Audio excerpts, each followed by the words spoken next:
जय बोलिए महावीर भगवान की जय। जय बोलिए अनंतानंत सिद्ध परमेष्टि भगवानों की जय। जय बोलिए आचार्य भगवान श्री उमा स्वामी जी महाराज की जय। जय बोलिए युग के प्रथमाचार्य श्री चारित्र चक्रवर्ती शांति सागर जी महाराज की जय। जय बोलिए आचार्य भगवान श्री विमल सागर जी महाराज की जय। जय बोलिए आचार्य भगवान श्वेत भिक्षाचार्य श्री विद्यानंद जी महाराज की जय। सभी को जय जिनेन्द्र, जय दुजड़ंदो। हम सभी लोग तत्वार सूत्र की कक्षाएं कर रहे हैं। 115 कक्षाएं हमारी संपन्न हो चुकी हैं। धीरे धीरे हम लोग आगे बढ़ते जा रहे हैं और बहुत अच्छे से आप सभी का स्वाध्याय चल रहा है। अष्टम अध्याय पर हम पहुंच चुके हैं। अष्टम अध्याय में हमारे अब तक कल तक की कक्षा में 8 सूत्र हो चुके हैं। आगे की कक्षा 116 नंबर की कक्षा आज आपकी प्रारंभ होने जा रही है। प्रतिदिन की भांति अगली कक्षा का प्रारंभ करने से पहले हम सभी लोग सबसे पहले मंगलाचरण करेंगे और उसके बाद जो 8 सूत्र हमने यहाँ पर किए हैं उनका एक बार वाचन करेंगे, फिर अगला सूत्र लेंगे। सभी लोग हाथ जोड़ लीजिए और साथ साथ मिलकर के दोहराएंगे। मोक्ष मार्गस्य नेतारं भेतारं कर्म भूभृतां ज्ञातारं विश्वतत्त्वानां वन्दे तद्गुणलब्धये वन्दे तद्गुणलब्धये वन्दे तद्गुणलब्धये। जय बोलिए आचार्य भगवान श्री उमा स्वामी जी महाराज की जय हो।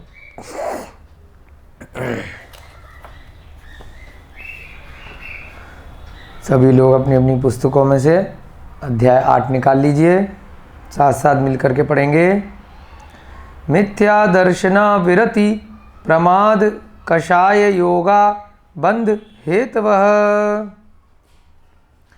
स कषायत्वा जीवः कर्मणो योग्यान पुद्गला नादत्ते स बंधः प्रकृति स्थित्यनुभव प्रदेशास् तद्विधयः आद्यो ज्ञान दर्शनावरण वेदनीय मोहनीयायुनाम गोत्रांतराया पंच नव द्वयष्टा विंशति चतुर्द्विचत्वारिंशद् द्विपंचभेदा यथाक्रमम् मति श्रुतावधि मनः परयय केवलानां चक्षुर्रचक्षुर्वधि केवलानां निद्रा निद्रा निद्रा प्रचला प्रचला प्रचला स्त्यान ग्रध्य यश्च स 10 द्वेध्ये। इस प्रकार से 8 सूत्र हमने कल तक की कक्षा में किए। कल जो किया एक बार उसका जल्दी से हम लोग रिवाइज करेंगे। क्या वर्णन चल रहा है 8वें अध्याय में? बंध तत्व का। आत्मा में किस प्रकार से कर्म आकर के बंध जाते हैं और जो कर्म आकर के बंध गए एक बार, उसके बाद वो कैसा भविष्य में फल देते हैं, कब उनका फल या उदय आता है, ये सब हम इन सूत्रों में धीरे धीरे समझ रहे हैं। पहले के सूत्रों में हमने जो पहला सूत्र था वहाँ देखा किन कारणों से बंध आता है। दूसरा सूत्र देखा कि किस प्रकार से पुद्गल आकर के आत्मा से चिपक जाते हैं। तीसरे सूत्र में हमने बंध के 4 भेद देखे, प्रकृति बंध, स्थिति बंध, अनुभव बंध और प्रदेश बंद, बिल्कुल ठीक कहा आपने। 4 इस प्रकार से हमने इसके भेद देखे। उसके बाद चौथे सूत्र में जो बंध का पहला भेद था यानी प्रकृति बंध, उसके 8 भेद फिर से किए, जिनको 8 कर्म भी कहा जाता है। ज्ञानावर्णी कर्म, दर्शनावर्णी कर्म, तीसरा वेदनीय कर्म और चौथा मोहनीय कर्म, पांचवा आयु, फिर नाम, फिर गोत्र और अंतराय। घातीय और अघातीय की दृष्टि से आपको बताया था कि नीचे से जो अंत में अंतराय आया है वो वेदनीय के स्थान पर आप ऊपर कर दीजिए तो वो 4 ऊपर के कौन से बन जाएंगे? घातीय कर्म। और नीचे वाले आयु, नाम, गोत्र और वेदनीय कौन से बन जाएंगे? बिल्कुल ठीक, अघातीय कर्म। अंतराय को हम ऊपर ले जाएंगे और वेदनीय को नीचे ले आएंगे। तो इस प्रकार से हम घातीय और अघातीय कर्मों में भेद कर सकते हैं, परंतु सूत्र की दृष्टि से वेदनीय कर्म को ऊपर लिया जाता है। तो सूत्र की दृष्टि से देखेंगे तो कैसे याद करेंगे? ज्ञानावर्णी, दर्शनावर्णी, वेदनीय और चौथा मोहनीय। उसके बाद आयु, नाम, गोत्र और अंत में अंतराय। ठीक है, तो सबसे पहले हमने देखा ज्ञानावर्णी कर्म क्या होता है? जो ज्ञान के ऊपर आवरण ढाक दे, आवरण लगा दे, यानी कि सच्चा ज्ञान न उत्पन्न होने दे, जिसके कारण से ज्ञान गुण को ढक जाए, ज्ञान गुण आत्मा का ढक जाए, तो क्या कहलाता है? ज्ञानावर्णी कर्म। किसके भेद चल रहे हैं? प्रकृति बंध के। दूसरा क्या बताया था? दर्शनावर्णी, जो दर्शन गुण को ढांक दे। वेदनीय, जो वेदना कराए। मोहनीय, जिसकी वजह से जीव जो है अन्य पर वस्तुओं के प्रति मोहित हो जाए। आयु, जो एक स्थान पर जीव को एक अवधि के लिए रोक करके रखे। नाम, जिसके वजह से जीव को अलग अलग शरीरों की संरचना मिले। गोत्र, जिसकी वजह से उच्च और निम्न गोत्र मिले। अंतराय, जिसके कारण से किसी भी शुभ कार्य में विघ्न आए, है ना, दान, लाभ, भोग, उपभोग और वीर्य इत्यादि में उसको विघ्न आता है। फिर हमने कल की कक्षा में देखा कि किस प्रकार से ये जो 8 कर्म बताए, इनके प्रत्येक के कितने कितने भेद होते हैं। तो पहले के भेद थे 5 ज्ञानावर्णी के, फिर 9, फिर 2, फिर 28, 4, 42, 2 और अंत में 5। इस प्रकार से 5वें सूत्र में खाली संख्या बताई गई है कि चौथे सूत्र में जो 8 कर्म बताए, जो 8 प्रकृति बंध के भेद बताए, उनके प्रत्येक के भी कितने कितने भेद हो सकते हैं। फिर हमने छठा सूत्र कल देखा, जो पहला भेद है यानी कि ज्ञानावर्णी कर्म, उसके 5 भेद कौन कौन से हैं? जो 5 ज्ञान हैं उन पे प्रत्येक के ऊपर जब पर्दा लग जाता है, आवरण लग जाता है, एक चादर लग जाती है, तो उसको क्या बोलते हैं? प्रत्येक ज्ञान का, प्रत्येक का आवरण अलग अलग। कैसे? मति ज्ञान का आवरण क्या होगा? मति ज्ञान आवरण। श्रुत ज्ञान का आवरण क्या होगा? श्रुत ज्ञान आवरण। अवधि ज्ञान का आवरण क्या होगा? अवधि ज्ञान आवरण। मनः परः ज्ञान का आवरण क्या बनेगा? मनः परः ज्ञान आवरण। और केवल ज्ञान का आवरण हो जाएगा केवल ज्ञानावरण। इस प्रकार से प्रत्येक ज्ञान को जो भी ऊपर से चादर ढांक लेती है उसको उसका आवरण कहते हैं, जिसकी वजह से स्वतः मति ज्ञान उत्पन्न न हो पाए, शुद्ध ज्ञान न हो पाए, अवधि ज्ञान न हो पाए, मनः परः ज्ञान न हो पाए और केवल ज्ञान न हो पाए। हम सभी को कौन कौन सा आवरण है? अभी वर्तमान पर्याय की अपेक्षा से हम सभी को अवधि ज्ञानावरण है, मनः परः ज्ञानावरण है और केवल ज्ञान तो केवल अरिहंत भगवान को होता है। जब सारे प्रकार के उनके चारों घातीय कर्मों का नाश हो जाता है तो केवल ज्ञानावरण भी है। अभी हमें कौन कौन सा ज्ञान है? मति ज्ञान है और थोड़ा बहुत शुद्ध ज्ञान है, यानी कि जो आचार्य परंपरा से जो शास्त्रों का ज्ञान है वो थोड़ा बहुत हमें किंचित मात्र आता है। तो मति शुद्ध ज्ञान में ही कम ज़्यादा होने की वजह से कोई जीव अधिक बुद्धिमान होता है और कोई जीव कम बुद्धिमान होता है। अवधि ज्ञान कैसे कहते हैं? जब अगले पिछले भवों का बिल्कुल ज्ञान हो जाए, अपनी सीमा के अनुसार। किसी जीव को ज़्यादा अवधि ज्ञान होता है, किसी को कम होता है। देवों और नारकियों को वैक्रियक वृद्धि होने के कारण, उनका वैक्रियक शरीर के कारण से अवधि ज्ञान जन्म से होता है, परंतु उनकी भी अलग अलग देवों के, जातियों के, उनके प्रकार के हिसाब से कितने ऊंचे स्वर्गों के देव हैं, उस हिसाब से उनको अवधि ज्ञान की सीमा उनमें रहती है।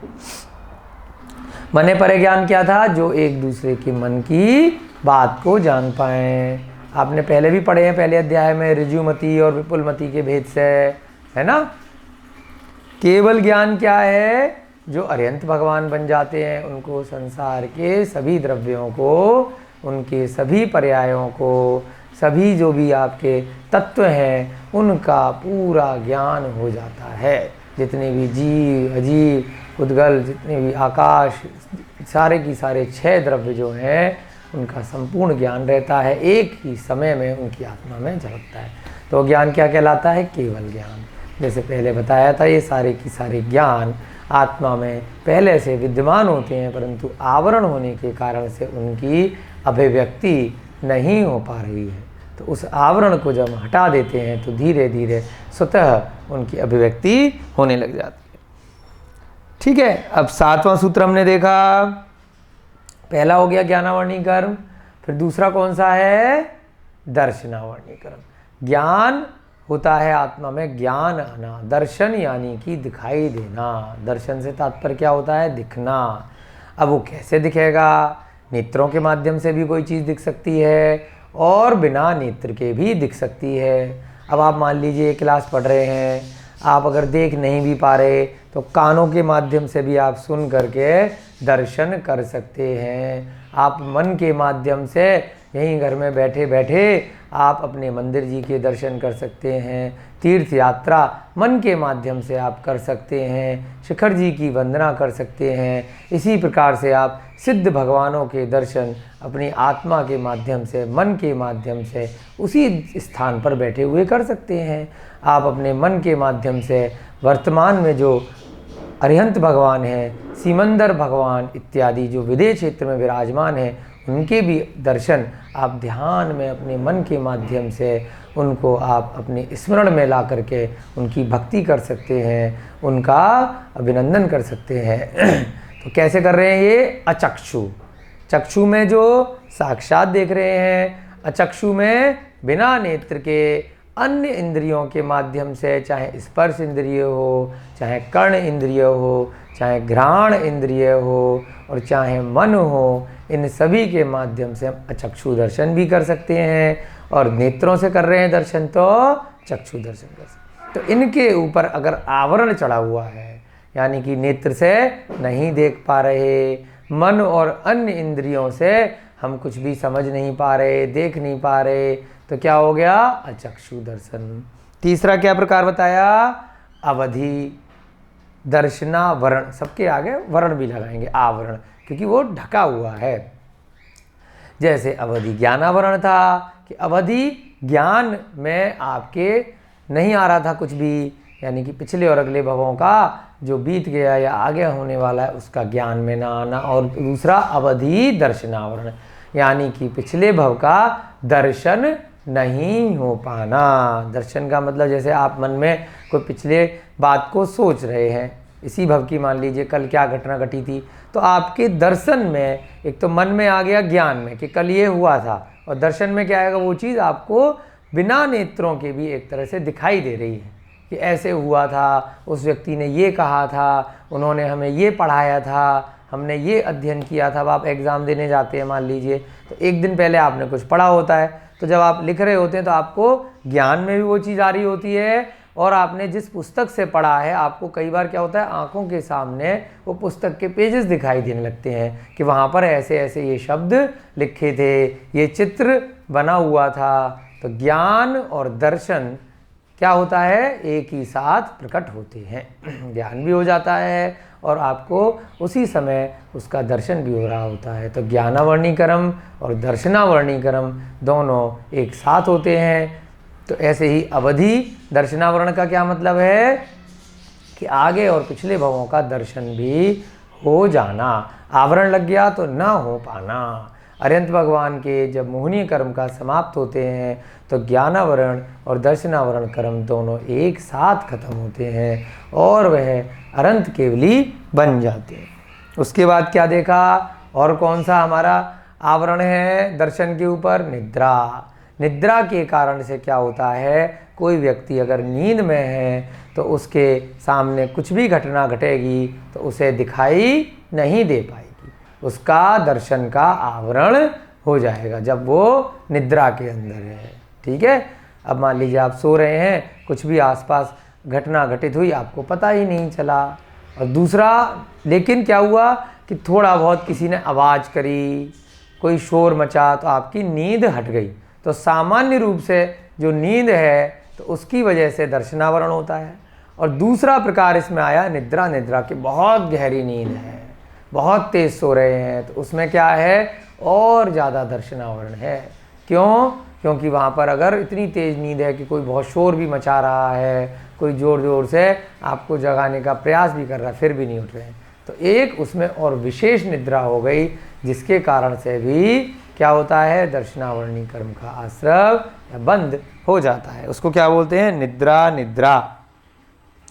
फिर तीसरा कौन सा प्रकार है? उसके बाद आगे प्रचला, यानी कि ये भी एक तरह से नींद ही है। स्वप्न, सोने की अवस्था में, सुप्त अवस्था में नहीं है, समय नहीं हुआ है सोने का, फिर भी बैठे बैठे सो गए।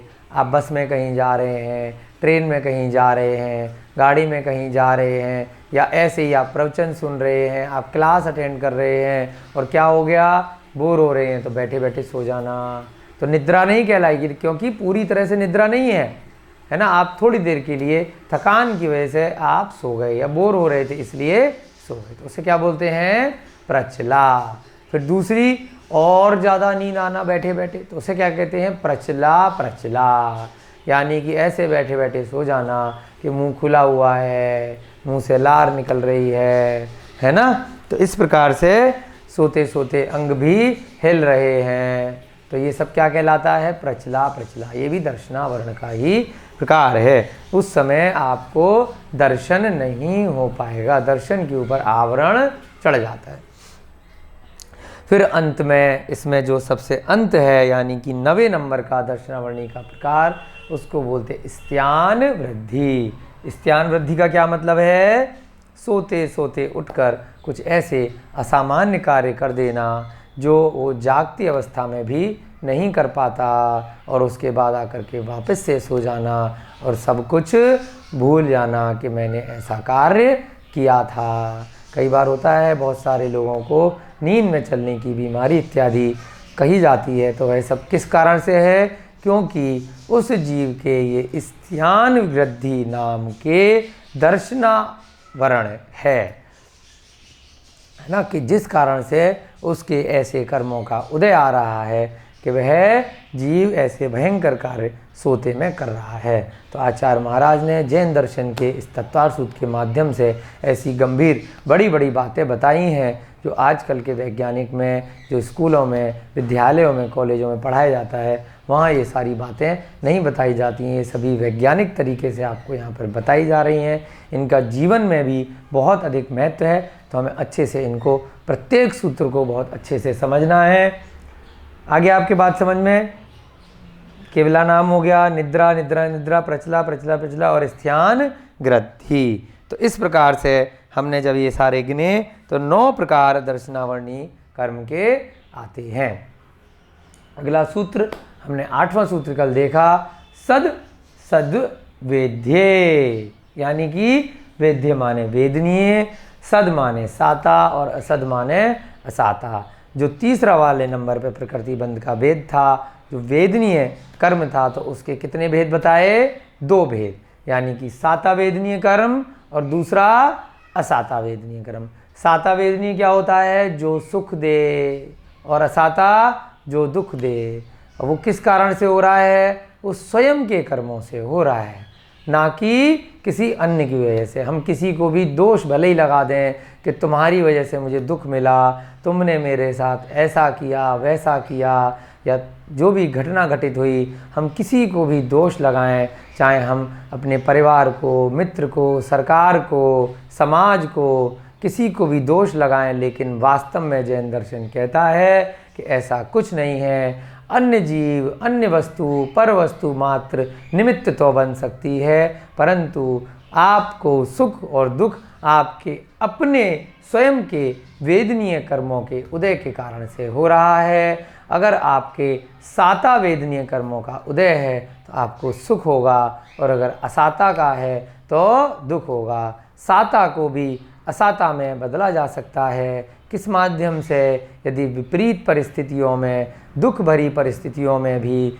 यदि आप संयम का धारण करते हैं, समता का धारण करते हैं, धैर्य का धारण करते हैं, तो साता भी, असाता कर्म भी बहुत जल्दी असाता बन जाता है। और ऐसे ही यदि आपका असाता का उदय चल रहा है, आपके दुख भरी परिस्थितियां चल रही हैं और उसमें आप और ज़्यादा परेशान हो रहे हैं, दुखी हो रहे हैं, तो असाता आपका बढ़ता चला जाता है, आपको और ज़्यादा दुख होगा।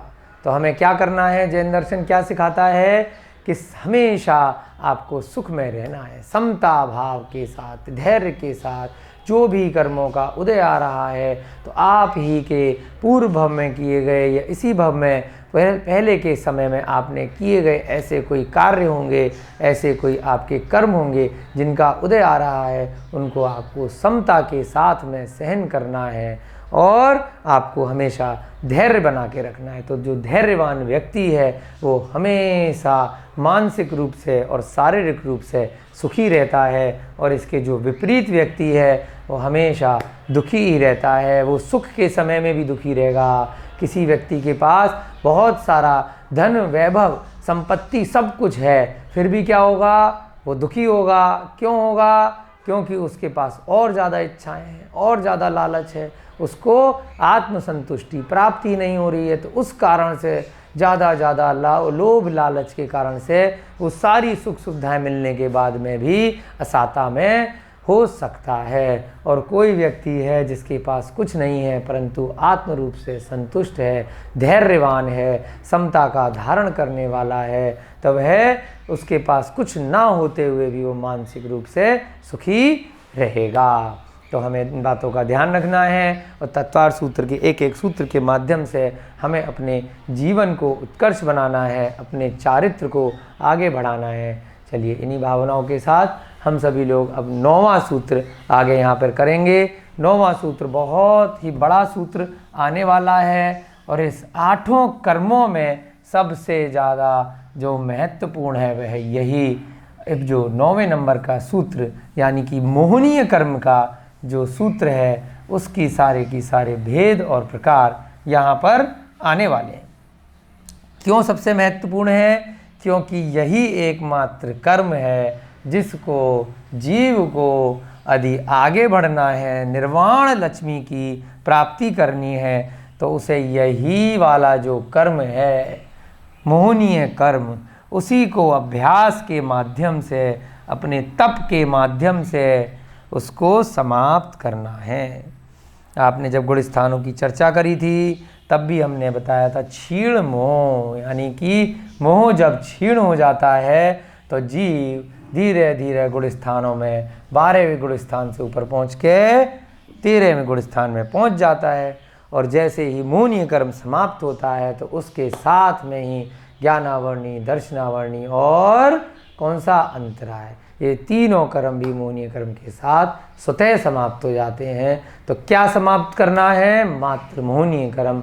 क्या होता है, कैसे समाप्त करना है, वो सब हम इस 9वें सूत्र में आज देखने जा रहे हैं। चलिए, बड़ा सूत्र है, बहुत सारे भेद हैं इसके। कितने भेद हैं जल्दी बताइए? 28। हमने 5वें सूत्र में देखे थे कि मोहनीय कर्म के कुल 28 भेद हैं। किस किस प्रकार से आत्मा में पर वस्तुओं के प्रति मोह हो सकता है, तो उसके कितने भेद हैं, फिर हम उसमें देखेंगे कि किस प्रकार से उन सभी 28 प्रकार का मोह जब एक जीव के समाप्त हो जाता है तो वह गुण स्थान में 13वें गुण स्थान में पहुंच जाता है।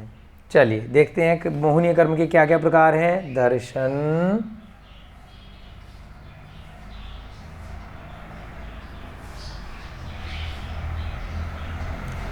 चारित्र, मोहनीया,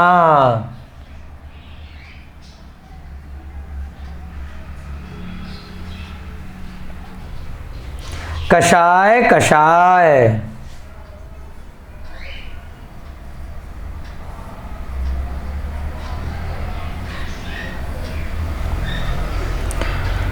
वेदनीयाख्यास,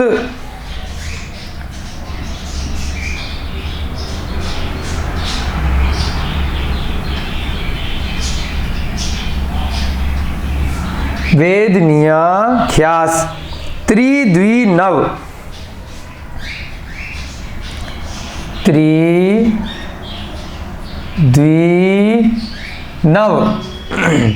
षोडश भेदा,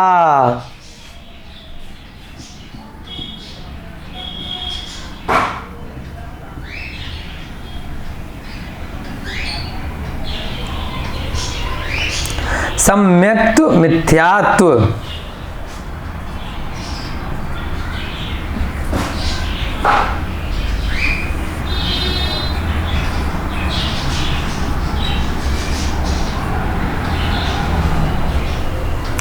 तदु भयान्य, तदु भयान्य, कषाय कषायौ,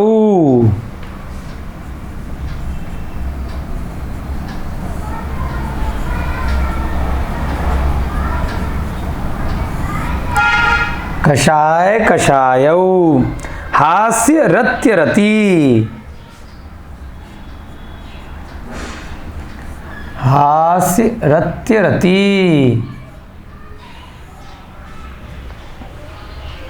शोक भय जुगुप्सा, शोक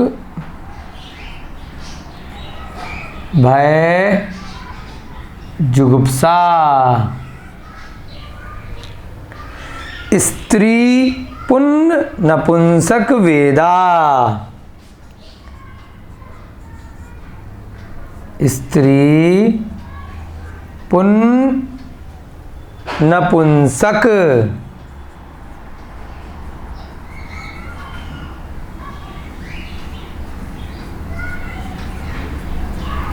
वेदा वेदा,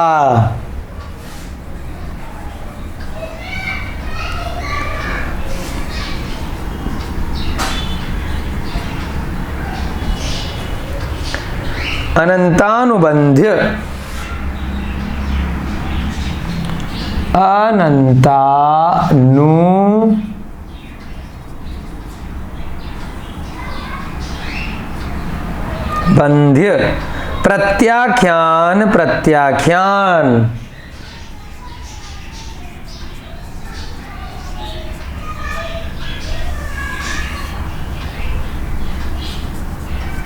प्रत्याख्यान, फिर से प्रत्याख्यान, उसके बाद संज्वलन विकल्पाश्चैकशः, संज्वलन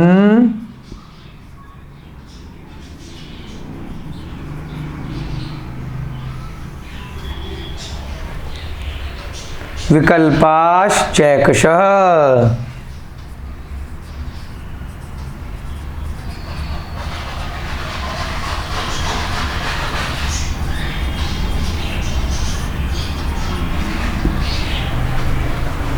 क्रोध मान माया लोभा, क्रोध मान माया लोभा। काफ़ी बड़ा सूत्र है। क्यों इतना बड़ा है? क्योंकि पहले ही बता के आए हैं कि 28 भेद यहाँ पर मोहनीय कर्म के होते हैं और इन सब प्रकार से आत्मा में मोह उत्पन्न हो सकता है। तो जीव को अगर मोक्ष प्राप्त करना है, यदि तत्वों का श्रद्धान करने के बाद में धीरे धीरे उसको अंतिम तत्व जो है मोक्ष तत्व, वहाँ तक पहुँचना है तो सबसे पहली कड़ी है ये मोहनीय कर्म को उसको समाप्त करना ही होगा। तो मोहनीय कर्म का बंध कैसे होता है वो यहाँ पर हम इस पूरे सूत्र का संधि विच्छेद करेंगे, एक एक शब्द के माध्यम से आज हम इसको अच्छे से सीखेंगे। सबसे पहला क्या है? दर्शन। उसके साथ में क्या है? मोहनीय। क्या? दर्शन मोहनीय। दूसरा चारित्र, चारित्र के साथ में भी क्या लगेगा? मोहनीय। तो इस प्रकार से दो भेद प्रमुख रूप से हुए। हमने पहले के अध्यायों में भी एक बार आपको इस वाला जो 8वां सूत्र है उसके 9वें सूत्र का रेफरेंस दिया था और तब भी आपको एक हमने चार्ट बनाया था। अगर आपको याद हो कि मोहनीय कर्म के भेदों का चार्ट पहले के अध्याय में भी आपको एक बार बनाया जा चुका है और इसी अध्याय से आपको रेफरेंस भी लिया था प्रारंभ के अध्याय में, जो दूसरा अध्याय था। याद आ गया आपको? अब वहाँ से ले भी सकते हैं दोबारा से वही चार्ट और यहाँ पर हम इस सूत्र के माध्यम से एक साथ यहाँ पर हम एक चार्ट भी बनाते जाएंगे और फिर संधि विच्छेद के माध्यम से एक एक शब्द को लेकर के उस चार्ट में हम यहाँ पर डालेंगे। ठीक है, सबसे पहले हम यहाँ पर संधि विच्छेद देख लेते हैं और उसके साथ साथ हम यहाँ पर इस पूरे के पूरे सूत्र को समझने के लिए, जिससे कि आसानी से आपको समझ में आ जाए, हम साथ साथ चार्ट भी बनाते जाते हैं। ठीक है, तो बहुत आसान हो जाएगा आपके लिए सूत्र को समझना।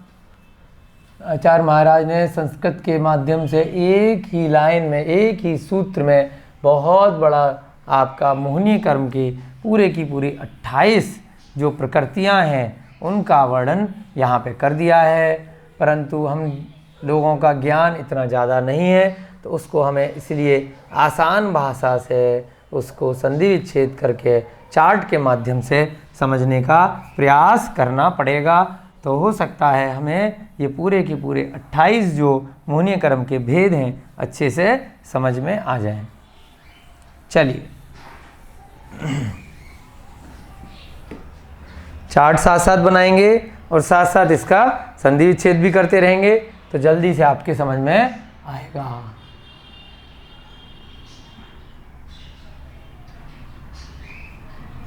मोहनीय कर्म, उसके कैसे भेद बताए यहाँ पर? सबसे पहले दर्शन मोहनीय और फिर चारित्र मोहनीय, ये दो प्रकार से इसको यहाँ पे मुख्य रूप से बांटा। दर्शन मोहनीय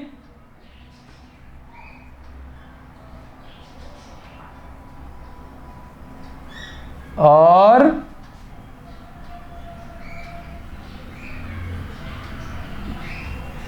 पहले चार्ट बना लेते हैं सूत्र के माध्यम से देख देख करके, उसके बाद एक एक को हम अलग अलग से बहुत अच्छे से लेंगे। कोई जल्दबाजी नहीं है, आज की कक्षा में जितना हो पाएगा आज करेंगे, नहीं हो पाया तो कल की कक्षा में भी यही वाला सूत्र लेने का, रिवाइज करने का अच्छे से प्रयास करेंगे। उसके बाद क्या बोला? यहाँ से अ ले लिया और कषाय, तो क्या बन गया? मोहनीय के बाद अ इधर रह गया, तो अ कषाय, फिर वेदनीय, अकषाय वेदनीय एक बन गया और दूसरा कौन सा बन गया? कषाय वेदनीय। ठीक है, यहां लिख लेते हैं तो आपको अच्छे से समझ में आएगा। मोहनीया, ठीक है, यहां से लेंगे इसको। ठीक है, और ये क्या बन जाएगा? यहां तक तो मोहनीय आ गया और उसके बाद यहां से लिया संधि विच्छेद में तो क्या बन गया? अकषाय वेदनीय। ठीक है, और दूसरा कषाय वेदनीय। अब ये दोनों किसके भेद हो गए? ये दोनों चारित्र मोहनीय के भेद हैं। कौन कौन से? अकषाय वेदनीय और कषाय वेदनीय। ख्या यानी कि उसमें वेदनीय ख्या करके यहाँ पे विसर्ग लग जाएगा तो क्या बन जाएगा? वेदनीय। चारित्र मोहनीय के दो भेद कौन कौन से? यहां से लेंगे हम अकषाय वेदनीय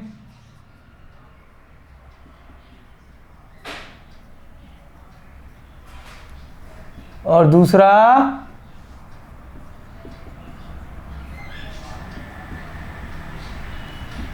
कषाय वेदनीय। वेदनीय ख्या लगा सकते हैं। उसके बाद क्या लिखा यहाँ पे, गिनती लिख दी, त्रि द्वि नव षोडश। त्रि माने 3, द्वि माने 2, नव माने 9, षोडश माने 16। बिल्कुल ठीक आपने समझा। तो इसके कितने कितने भेद हुए प्रत्येक के, त्रि माने 3। अब किसके 3 हुए, 3 हुए इसके, त्रि से क्या बन गया, ये वाले 3। उसके बाद द्वि यानी कि ये वाले 2। अभी इनके नाम यहां पर आए नहीं है, नीचे आएंगे। ठीक है, आचार्य महाराज ने बहुत अच्छे से सूत्र बनाया है। त्रि हो गया दर्शन मोहनीय के 3 भेद, द्वि हो गया चारित्र मोहनीय के 2 भेद। ठीक है, उसके बाद नव। अब नव किसके भेद हैं, नव हैं आपके अकषाय वेदनीय के 9 भेद। यहां पे लिख लीजिए 2 और यहां लिख लीजिए इसके 3। ठीक है, और यहां पर अकषाय वेदनीय के नव माने की 9 भेद। तो यहां पर 9 भेद, 1 2 3 4 5 6 7 8 और 9। ठीक है, फिर क्या कहा, षोडश भेदा। अब किसके 16 भेद, कषाय वेदनीय के 16 भेद।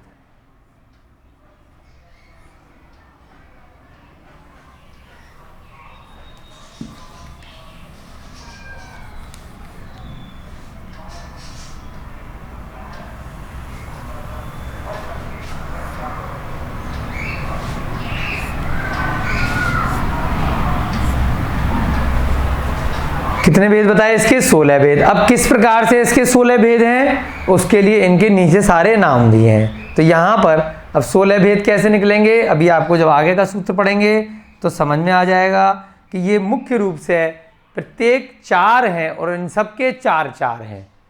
तो 4 गुणा 4 16 हो जाते हैं। 1 2 3 4, इसके भी 4 हैं, 1 2 3 4, इसके भी 4 हैं, 1 2 3 4, इसके भी 4 हैं, 1 2 3 4। तो इस प्रकार से ये 16 भेद इनके हो जाते हैं। नीचे का सूत्र देखेंगे और साथ साथ सबके नाम लिखते जाएंगे तो बहुत आसानी से आपको समझ में आ जाएगा। अभी तक इसको रिवाइज करेंगे। सबसे पहले मोहनीय कर्म के भेद बताए, दर्शन चारित्र, दर्शन मोहनीय और दूसरा चारित्र मोहनीय। फिर क्या कहा, अकषाय कषाय वेदनीया, यानी कि जो चारित्र मोहनीय है उसके 2 भेद हो गए, अकषाय वेदनीय और कषाय वेदनीय। उसके बाद कहा इनके क्रम से त्रि द्वि नव और षोडश भेद होते हैं। दर्शन मोहनीय के 3, चारित्र मोहनीय के 2, नव यानी अकषाय वेदनीय के 9 और कषाय वेदनीय के 16 षोडश भेद होते हैं। अब आगे बढ़ते हैं। सम्यक्त मिथ्यात्व तदुभयान्य, सम्यक्त मिथ्यात्व तदुभयान्य, इसका क्या मतलब निकला, 1 2 और 3। सबसे पहले क्या बताए थे, त्रि। अब नंबर से चलेंगे, यहाँ पर त्रि में 1 2 और ये 3। किसके 3 बताए हैं, यहाँ वाले के। तो ये 3 किस किस के हो जाएंगे, सम्यक्त, दूसरा मिथ्यात्व, तदुभयान्वय का मतलब होता है कि इन दोनों का मिश्रण, तदुभयान्य, इन दोनों का भयान्य यानी कि मिश्रण। तो ये क्या बन गया, तीसरा सम्यक मिथ्यात्व या फिर मिश्र।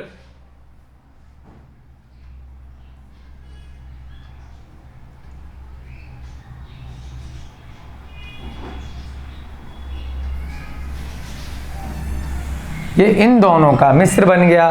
तो उसके लिए क्या आया, तदुभयान्य। उसके बाद कषाय कषायऊ, हास्य रत्य रति, शोक भय जुगुप्सा स्त्री पुण्य पुंसक वेदा। अब यहाँ इसके बाद गिन लीजिए, ये द्वि वाला हो चुका, त्रि वाला हो गया। ये जो द्वि वाला था, द्वि वाले के लिए पहले ही दोनों शब्द आ चुके। ये द्वि चारित्र मोहिनी के अंदर जो अकषाय और कषाय, ये दोनों पहले ही आ गए, तो ये भी हो गया। अब कौन सा रह गया? नव। नव वाले में कौन कौन से नाम दे दिए? कषाय, कषायऊ, हास्य रत्यरति, शोक भय जुगुप्सा, ये सारे की सारे आ गए। तो इसका क्या मतलब निकला?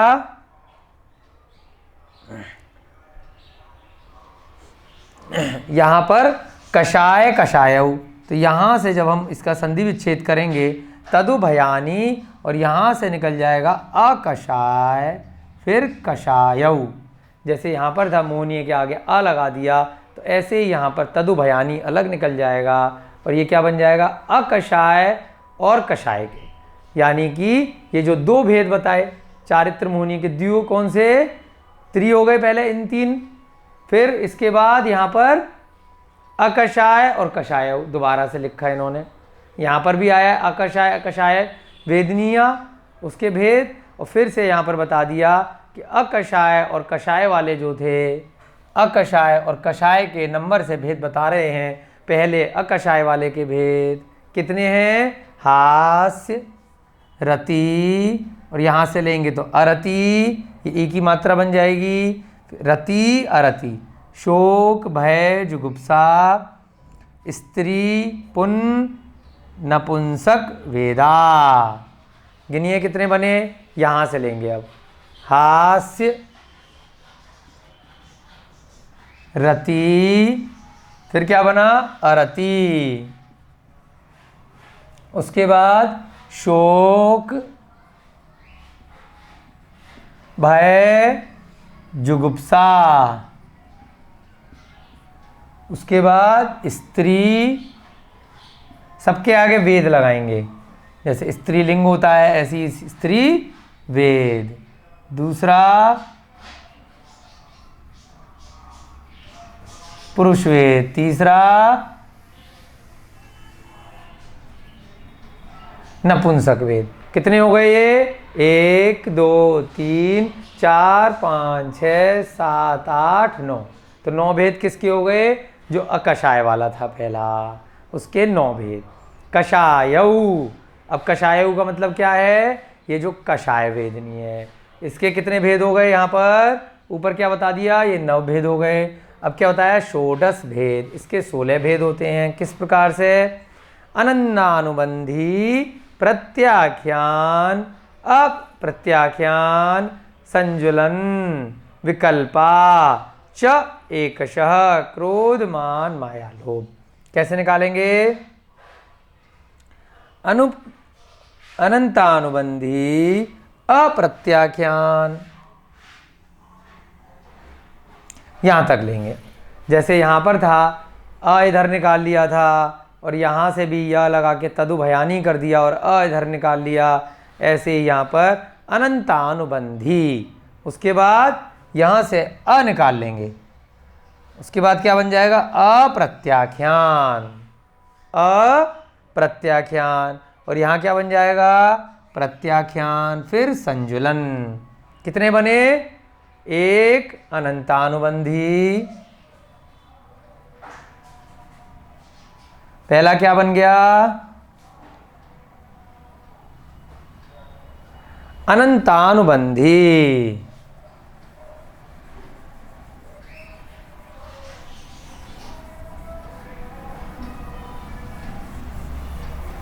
इधर से मिटा देते हैं, ऊपर यहां पे लिखेंगे पहले अनंतानुबंधी,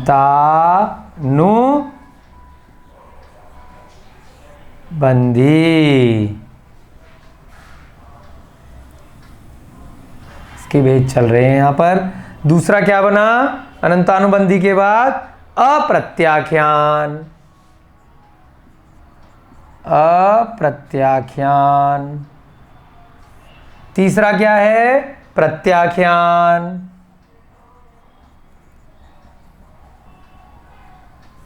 फिर उसके बाद चौथा क्या है? संज्वलन।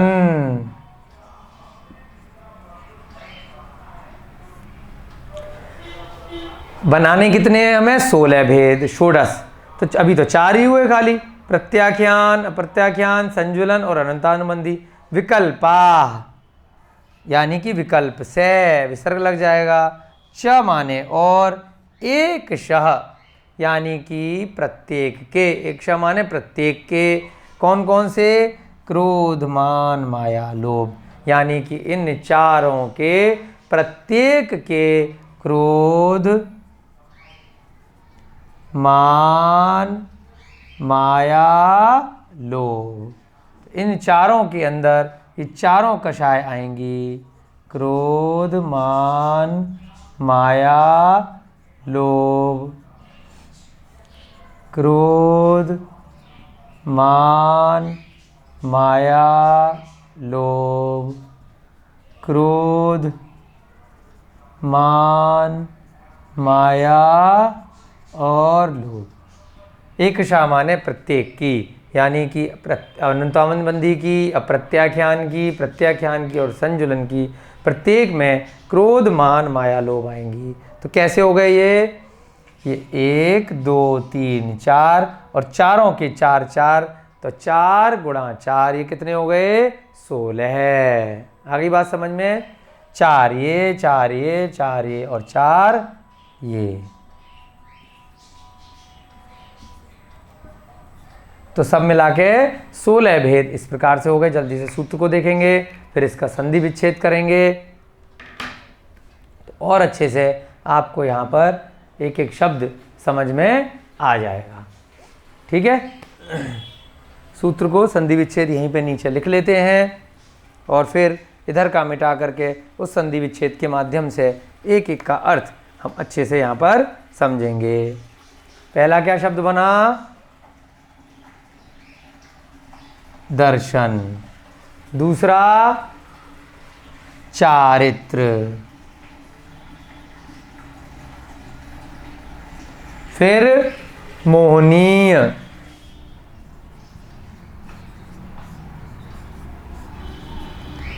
उसके बाद अकषाय।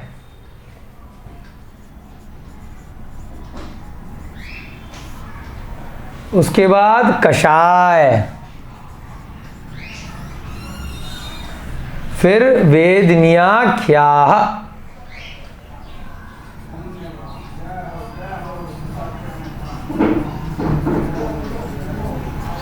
वेदनीय ख्याः, यहाँ विसर्ग लग जाएगा, स हट जाएगा। ये हम इस सूत्र का सरल भाषा में संधि विच्छेद कर रहे हैं क्योंकि बोर्ड पे जगह कम है। फिर इस संधि विच्छेद के माध्यम से हम एक एक शब्द का अर्थ अच्छे से लिख करके समझेंगे। वेदनीयाख्याः, फिर त्रि, फिर द्वि, फिर नव, फिर षोडश भेदा। षोडश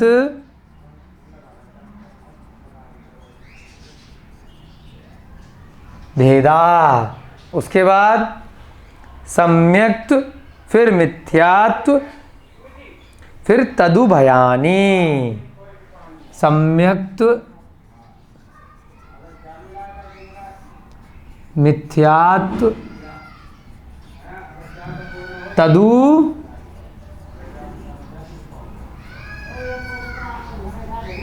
यहां से जो भयान्य है तो उसको क्या बना दिया हमने? भयानी, क्योंकि अ निकालना है यहां से।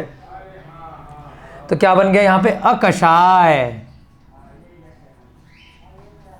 फिर कषायऊ। अकषाय, कषायऊ।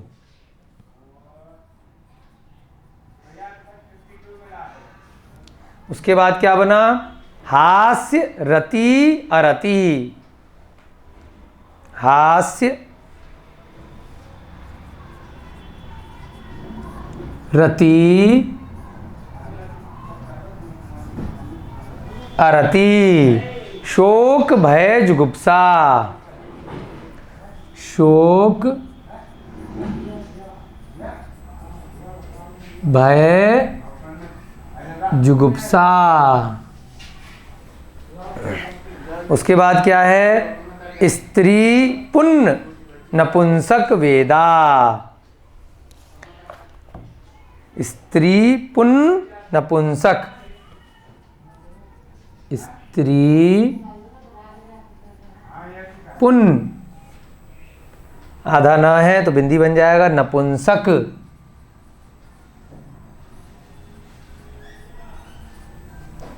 वेदा।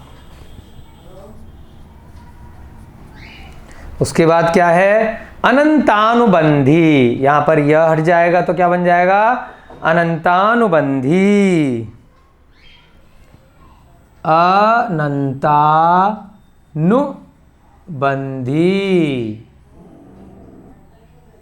अनंतानुबंधी।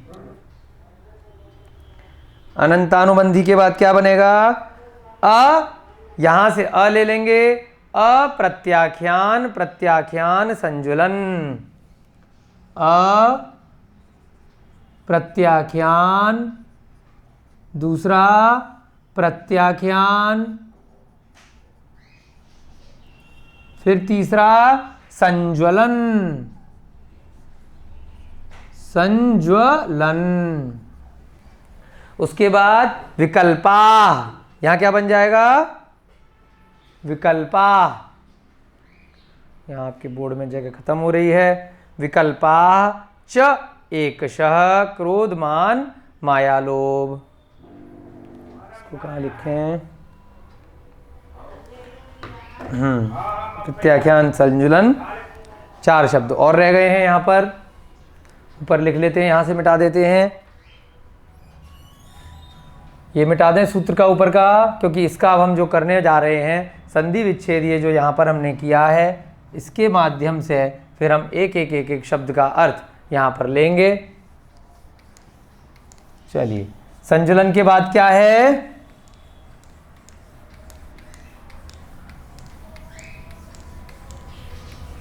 संजुलन यहां तक हो गया हमारा। फिर क्या है, विकल्पा। ये जो आधा श है ये विसर्ग में बदल जाएगा। उसके बाद क्या रह गया, च। फिर क्या आ गया, एकशः। च के बाद एकशः। उसके बाद क्रोध मान माया लोभा। क्रोध मान माया लोभा। इस प्रकार से इस पूरे के पूरे सूत्र का ये हमने संधि विच्छेद किया है। ठीक है, जब संधि विच्छेद कर देते हैं तो अच्छे से सूत्र समझ में आने लगता है। एक बार संधि विच्छेद वाला सूत्र पुनः एक बार पढ़ेंगे साथ साथ मिलकर के। दर्शन चारित्र मोहनी अकषाय कषाय वेदनीयाख्या त्रि द्वि नव षोडश भेदा सम्यक्त मिथ्यात्व तदुभयानी अकषाय कषायौ हास्य रति अरति शोक भय जुगुप्सा स्त्री पुण्य नपुंसक वेदा अनंतानुबंधी अप्रत्याख्यान प्रत्याख्यान संज्वलन विकल्पा च एकशः क्रोध मान माया लोभ। अब यहाँ इस संधि विच्छेद के माध्यम से हम ये वाला चार्ट एक बार देखेंगे। दर्शन, दर्शन यहाँ आ गया, चारित्र, चारित्र इधर आ गया। उसके बाद मोहनीय, मोहनीय कहाँ गया, इसमें भी आ गया मोहनीय और इसमें भी आ गया मोहनीय। अकषाय, अकषाय वेदनीय, इसके मोहनीय के प्रकार आ गया। कषाय, ये कषाय आ गया। वेदनीय, इन दोनों में वेदनीय लगा दिया। उसके बाद त्रि यानी कि दर्शन मोहनी के ये 3 हो गए। द्वि, इसके ये 2 हो गए। नव, इसके ये अकषाय वेदनीय के ये 9 भेद हो गए। षोडश, कषाय वेदनीय के ये 16 भेद हो गए। भेदा, सम्यक्त, दर्शन मोहनीय का ये सम्यक्त भेद हो गया। मिथ्यात्व, दर्शन मोहनीय का दूसरा ये मिथ्यात भेद हो गया। तदुभयानी यानी कि मिश्र, तदुभयानी का मतलब क्या है, इन दोनों का मिश्र। सम्यक्त और मिथ्यात। फिर अकषाय कषायऊ, यानी कि जो अकषाय वेदनीय है और कषाय वेदनीय, इनके क्रम से कैसे भेद? हास्य, ये कषाय वेदनीय का हास्य। रति, ये इसका दूसरा रति वाला भेद। अरति, ये यहाँ पे अरति आ गया। शोक, ये शोक आ गया। भय, ये भय आ गया। जुगुप्सा, ये जुगुप्सा आ गया। स्त्रीवेद, यहाँ से ये स्त्रीवेद आ गया। पुन माने पुरुष वेद, है ना। पुन का मतलब क्या होता है? पुरुष वेद। उसके बाद यहाँ पर नपुंसक, यानी कि ये जो अंत में वेदा यानी कि वेद, इन तीनों को लिंग भी बोलते हैं, स्त्रीलिंग, पुल्लिंग और नपुंसक लिंग। ठीक है। उसके बाद अनंतानुबंधी, ये 9 हो चुके आपके इसके अकषाय वेदनीय के। उसके बाद कषाय वेदनीय के अब हम 16 गिनेंगे। कैसे? अनंतानुबंधी एक हो गया, अप्रत्याख्यान दूसरा हो गया, प्रत्याख्यान तीसरा हो गया, संजुलन चौथा हो गया। फिर क्या कह रहे हैं? विकल्पा, इनके विकल्प हैं। च माने और, एकश माने प्रत्येक के, यानी अनंतानुबंधी के भी, अप्रत्याख्यान के भी, प्रत्याख्यान के भी और संजुलन के भी।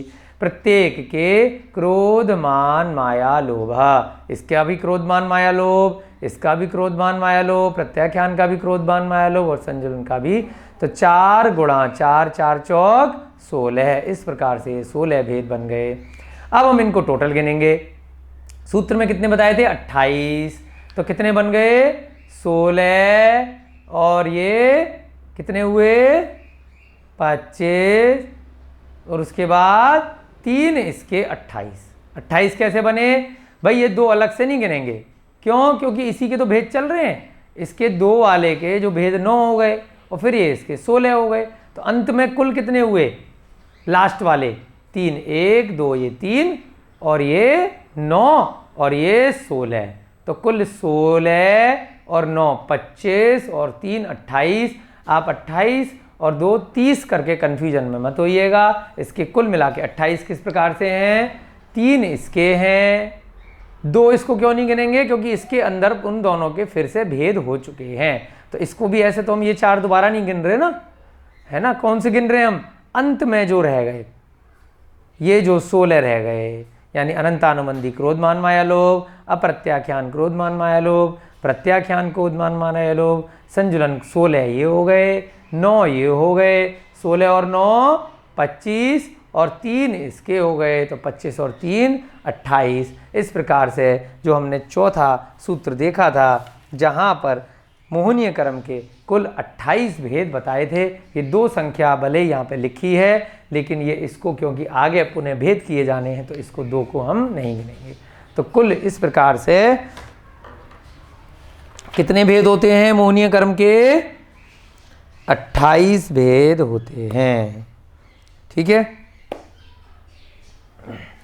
चलिए अब एक एक करके हम इनके अर्थों को लेंगे। यहाँ से आपको बहुत अच्छे से ये सूत्र अब धीरे धीरे समझ में आएगा। मिटा दें इसको,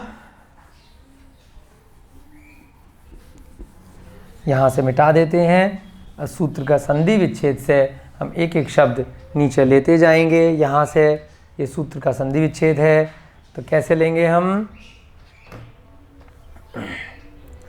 दर्शन, अब इसका अर्थ, संधि विच्छेद का अर्थ लेंगे। दर्शन चारित्र मोहनीय, दर्शन चारित्र मोहनीय। यहां तक सूत्र का संधि विच्छेद चल रहा है।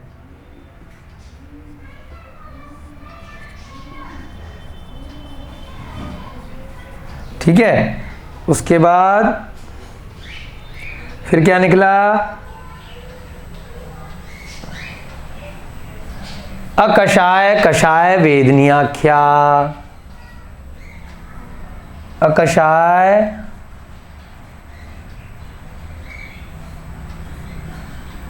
कषाय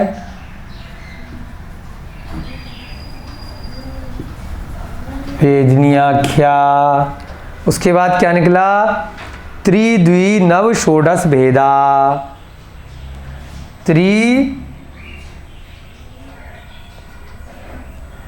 द्वि नव षोडश भेदा।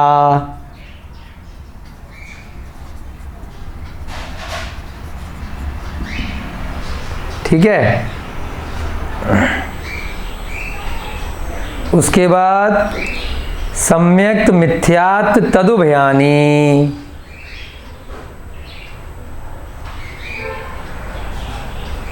सम्यक्त मिथ्यात् तदुभयानि,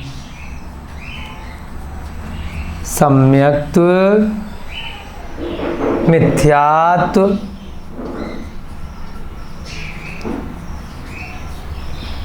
तदुभयानि। तदुभयानि का मतलब क्या बताया? इन दोनों का मिश्र। तदुभयानि। इसके बाद अकषाय कषायौ। यहीं पे आधे पे लाइन खींच देते हैं, जगह कम है क्योंकि अभी हम चार्ट मिटा नहीं रहे हैं, क्योंकि एक एक चीज़ का आपको अच्छे से समझना भी है अभी दोबारा से।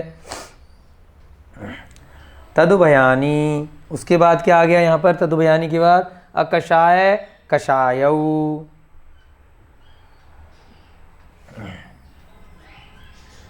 अकषाय, फिर कषायौ।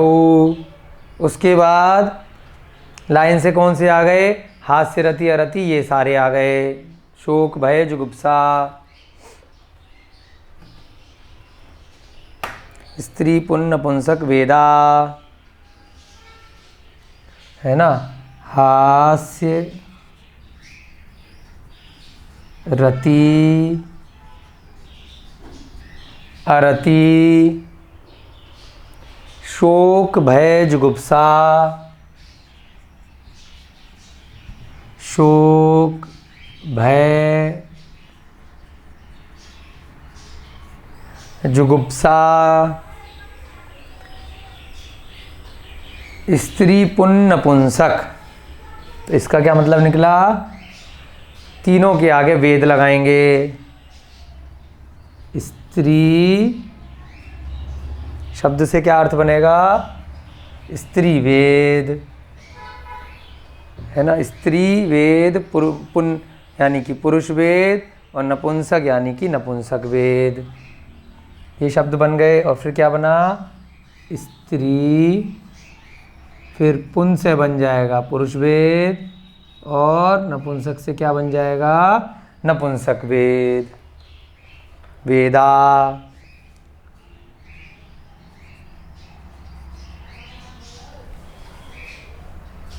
ठीक है। इसके बाद क्या है शब्द? अनंतानुबंधी,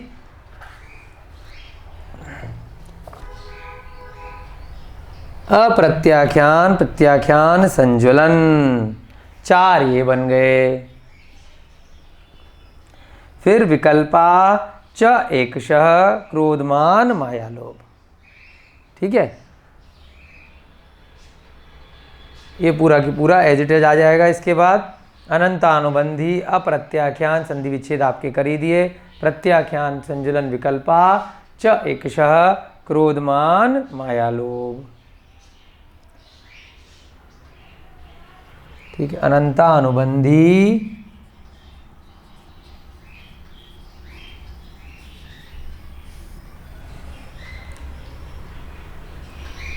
अप्रत्याख्यान, प्रत्याख्यान, संजुलन, अप्रत्याख्यान,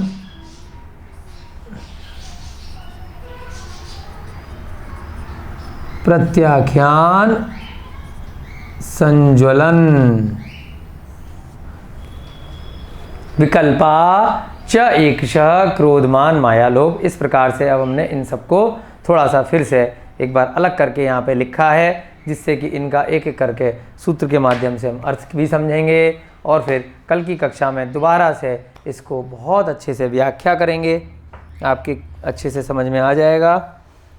और हमें मुख्य उद्देश्य क्या है, जो मोहनीय कर्म है, यानी कि जो आत्मा को मोहित करा रहा है, जो पर वस्तुओं से मोह को, राग द्वेष को उत्पन्न करने वाला है। आगे के सूत्रों में देखेंगे कि मोहनीय कर्म एक बार आके आत्मा से बंध जाता है तो 70 कोड़ा कोड़ी सागर तक पीछा नहीं छोड़ता। उसका उदय इससे पहले भी आ सकता है, लेकिन कम से कम वह 70 कोड़ी कोड़ी सागर तक रह सकता है। इसकी उत्कृष्ट जो अवस्था है, तो इसलिए बहुत खतरनाक है। तो इसलिए सबसे प्रमुख है, अगर हमें मोक्ष को प्राप्त करना है, अगर हमें अपने चारित्र में आगे बढ़ना है, तो हमें मोहनीय कर्म का त्याग करना अति आवश्यक है। बहुत बड़ा सूत्र है समझने के लिए, पहले भी बहुत बार ये सारे शब्द आते हैं। हम कल की कक्षा में इनको फिर से एक बार अच्छे से समझेंगे कि इन सब शब्दों का तात्पर्य क्या है, अनंतानुबंधी क्या होता है, अप्रत्याख्यान का क्या मतलब होता है, प्रत्याख्यान का क्या मतलब होता है, संजुलन का क्या मतलब होता है। ये चारों आपने कषाय के भेद भी देखे हैं। तो अगर शॉर्ट में बोला जाए तो अनंतानुबंधी कषाय, अप्रत्याख्यान कषाय, प्रत्याख्यान कषाय और संजुलन कषाय भी इनको कहा जा सकता है। आपकी कक्षा का आज का समय हो रहा है। इस सूत्र की व्याख्या और डिटेल में कल की कक्षा में करेंगे और इन सब के अर्थ जो यहाँ पे लिखे हैं, एक एक के प्रत्येक के अर्थ लिखेंगे, ढंग से इसको समझेंगे। तब तक के लिए आप सभी को जय जिनेन्द्र, जय दू जड़ंदो। जय बोलिए भगवान महावीर स्वामी की जय। जय बोलिए अनंत सिद्ध परमेष्टि भगवानों की जय। जय बोलिए युग के प्रथमाचार्य चारित्र चक्रवर्ती शांत सागर जी महाराज की जय। जय बोलिए आचार्य भगवंत श्री विमल सागर जी महाराज की जय। जय बोलिए आचार्य भगवंत श्वेत भिक्षाचार्य श्री विद्यानंद जी महाराज की जय। जय बोलिए आचार्य भगवंत श्री उमा स्वामी जी महाराज की जय। सभी को पुनः जय जिनेन्द्र, जय दू जड़ंदो।